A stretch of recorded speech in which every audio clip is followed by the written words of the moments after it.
Vice Mayor was the mayor then. So tag-continue ang gihapon nato in this year because we wanted that our public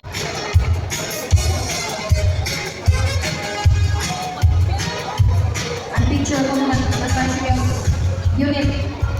They are being judged on the physical appearance or the compliance of the tricycle driver in terms of government policy. Second place will receive.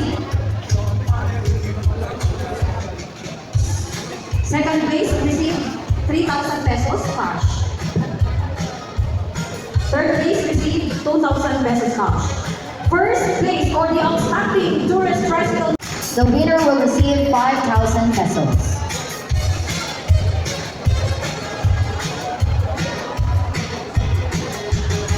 The next Tourism Excellence Award that will be presented is the Seal of Good Toilet Keeping Award.